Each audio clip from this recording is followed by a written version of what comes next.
c'était un putain de muguet, quoi. Un putain de muguet.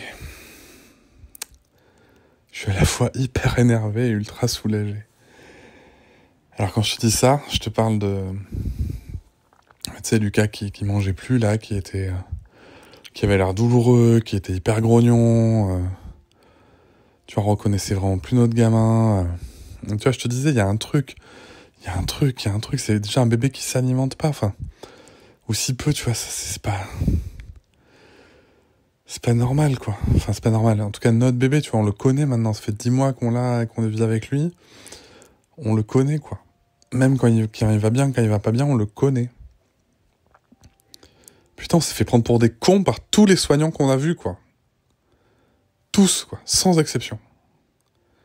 Sans exception. Putain, il a eu...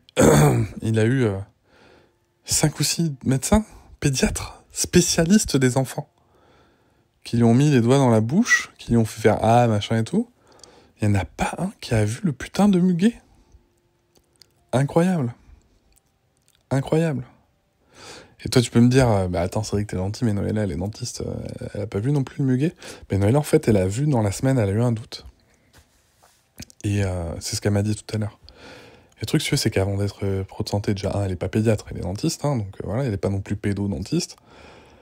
Et surtout, en fait, elle a eu un doute, mais vu que tout le monde regardait la bouche de Lucas et personne ne disait rien, elle s'est dit, bon, ben voilà, c'est elle qui doit se tromper. À cela se rajoute le fait que, tu sais, comme on lui donne on doit lui donner du fer et tout ça, c'est huileux, en fait, donc ça diminue la visibilité du truc. Et putain, est-ce que...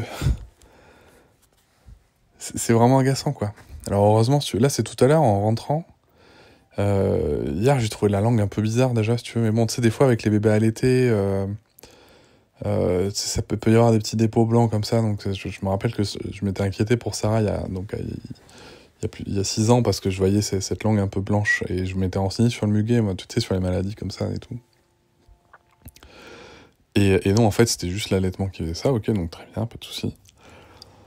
Et là, tu vois, je leur ai dit à Noëlla, j'ai dit putain, quand même. Elle me dit, bon, attends, tu sais quoi, je vais faire moi un vrai examen de la bouche. Elle le fait, et puis voilà, sans appel. Ok, c'est un muguet. Ce qu'il faut que tu saches, c'est que là, Lucas, donc il s'alimentait toujours pas beaucoup plus. Et là, en fait, il pleurait. Enfin, c'était l'enfer. C'était l'enfer. Vraiment. Du coup, Noëlla appelle la pharmacie de garde. Heureusement qu'elle est docteur. Elle va chercher ce qu'il faut. Je te promets, ça a été hyper compliqué pendant... Enfin, je sais même pas comment elle a tenu, parce qu'on était à un anniversaire avec Sarah, je sais même pas comment Noëlla a tenu la journée avec le bébé, quoi. C'était... J'allais te dire, il était insupportable, mais non, c'est pas il était insupportable, c'est que c'était même plus... Enfin, il était douloureux, il pleurait, il était inconfortable en permanence. Elle revient avec le médoc. On lui file donc le bon médoc. Mais je te promets, dans les 10 secondes, impressionnant, dans les 10 secondes, pouf, tu retrouves ton bébé. Il va faire une tétée et tout, machin. Il tète nickel, enfin... Tu retrouves ton bébé, quoi. Alors bien sûr, il est toujours anémié, il y a toujours un RGO, mais tu retrouves ton bébé. Tu vois, c'est... Ce qui m'énerve, là, tu vois, c'est de se dire, merde, quoi. Merde, il n'y a pas eu un seul soignant qui s'est dit, putain, c'est quand même des parents qui connaissent leur enfant. Il y a un truc, faut qu'on creuse. Il y a quelque chose. Il y a quelque chose qui fait que ce bébé ne mange pas, en fait. Ah, enfin, bon, bref. Je te jure, hein, c'est vraiment compliqué parce que moi, tu vois, je suis le premier à dire aux gens sur les réseaux d'aller à la PMI, qu'il faut faire confiance aux médecins et tout, mais putain, est-ce que les médecins pourraient de temps en temps faire confiance aux parents aussi ? Et je dis ça, je suis extrême, bien sûr qu'il y en a qui font confiance aux parents, bien sûr qu'il y a des super soignants et soignantes. Mais là, tu vois, on a quand même vu 6, quoi. Avec les urgences, hein, tu vois, je compte.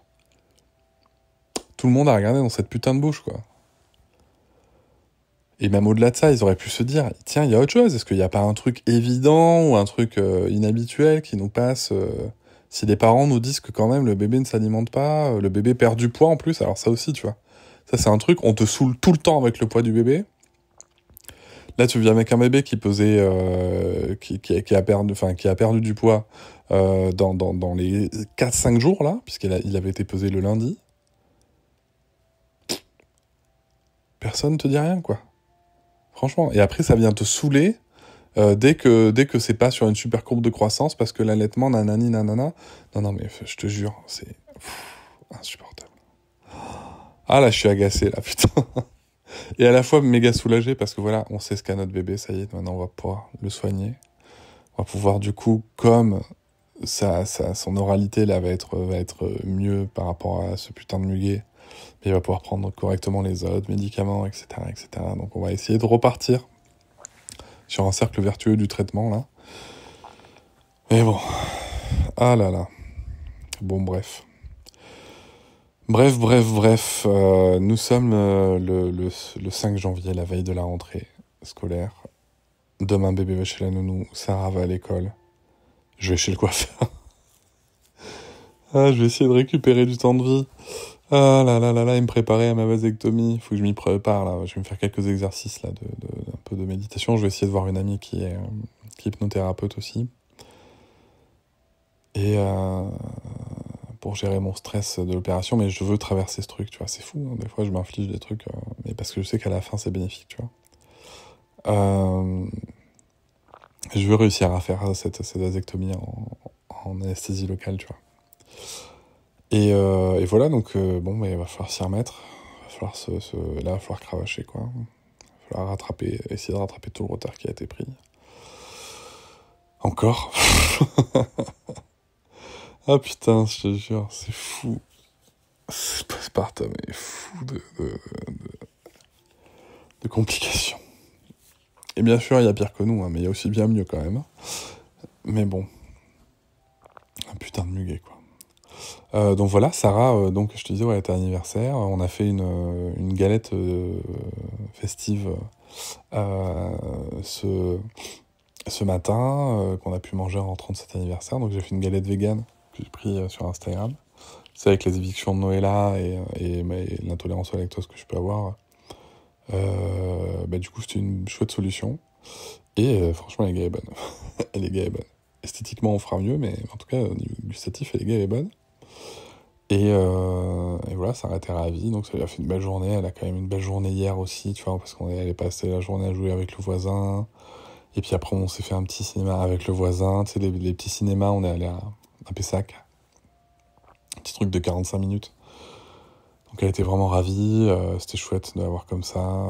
On travaille vachement avec elle en ce moment sur la communication, Je pense qu'elle est aussi, tu vois, on est en train de gérer des réglages par rapport à des comportements, mais qui sont, je pense, très liés à l'arrivée de Lucas et aussi au fait que, comme Lucas est très souvent malade, on s'occupe beaucoup de Lucas, donc elle régresse aussi pas mal là par moment, donc voilà. On essaie d'ajuster tout ça avec la fatigue, c'est pas évident. Voilà. Voilà. Les dernières nouvelles. Donc, j'espère que mon prochain message te dira que, en effet, le cercle vertueux du traitement suit son cours et que Lucas va mieux sur tous les plans. Et voilà. Et puis, je te tiens au courant de mon petit snip-snip dans mon slip, là. Voilà. Allez, à bientôt.